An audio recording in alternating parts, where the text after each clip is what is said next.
Bonjour à tous, aujourd'hui nous allons déguster un chardonnay de Bourgogne de la maison Moilard.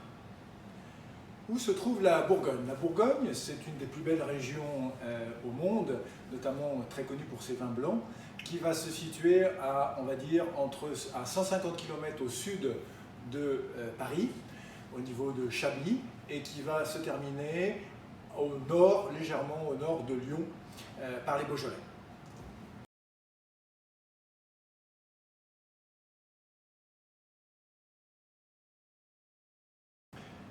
La maison Moilard, une des plus vieilles maisons de la Bourgogne, puisque son essor s'est effectué vers 1850, mais les premières vignes datent d'avant la Révolution française.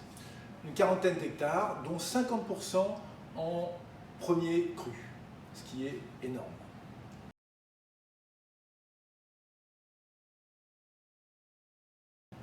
Nous allons parler maintenant du vin. Je vous propose déjà de regarder un petit peu sa robe. On est sur un vin blanc, couleur pâle, un jaune pâle, avec des reflets qui sont encore verts au niveau du disque.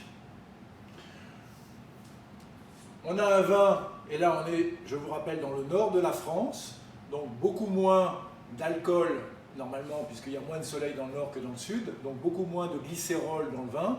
On va voir un vin plutôt sur la fraîcheur. Donc déjà, au niveau larmes, je ne sais pas si vous les apercevez, mais vous voyez que c'est fluide et que les larmes sont peu importantes.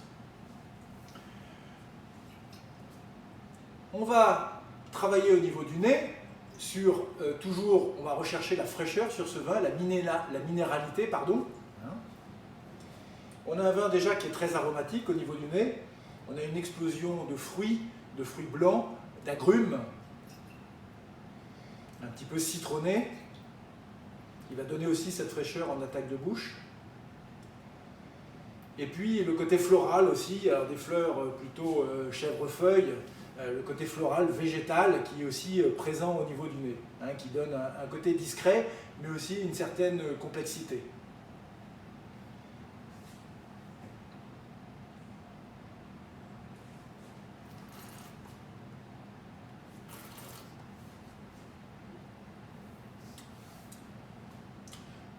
Au niveau de la bouche, pareil, je retrouve cette fraîcheur que j'avais déjà visuellement et au niveau du nez. C'est vraiment le trait, la caractéristique principale de ce vin-là. Toujours sur les agrumes, les fruits bien blancs, la pomme, la poire, un petit peu des notes légèrement de fruits exotiques. Et puis un côté beurré qu'on n'avait pas beaucoup au nez, mais là qu'on a vraiment en bouche. Ça, c'est le fait d'un élevage qui permet d'avoir ce gras en bouche. On a un vin quand même qui est dynamique, minéral, mais qui emplit bien le palais et qui donne, qui donne un vin avec du caractère quand même.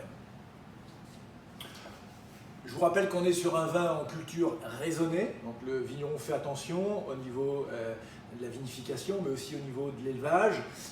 Il travaille dans ses vignes avec des rendements qui sont assez limités, et on le retrouve dans le vin avec un vin qui a une belle matière. Très sévère aussi du raisin, bien sûr. Alors, au niveau des alliances, qu'est-ce qu'on va pouvoir mettre avec ce type de vin? On va pouvoir mettre des apéritifs, le boire en apéritif, avec des tapas, c'est très sympa, une petite terrine par exemple de poisson, une petite terrine de brochet.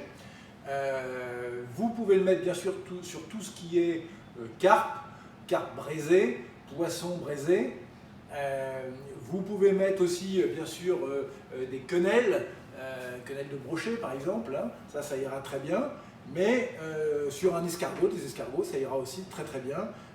Vous avez de l'ampleur, vous avez du gras, il y a quand même du caractère, et ça tiendra même des plats un petit peu épicés.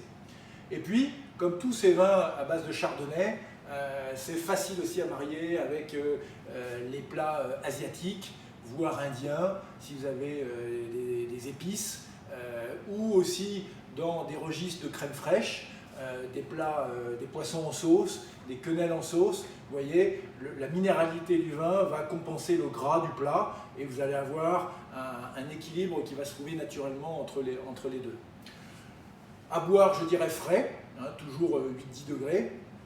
Voilà, et on se régale déjà. On est sur un millésime 2018 qui est un millésime où on a eu pas mal de fraîcheur, un beau fruit, des rendements limités, vraiment on se fait plaisir.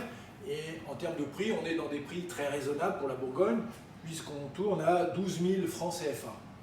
Voilà, donc un très bon rapport qualité-prix, et je vous invite vraiment à le déguster avec des amis. Voilà, le côté très, très sympa. Et ben, je vous souhaite une bonne journée, bon appétit et à une prochaine dégustation.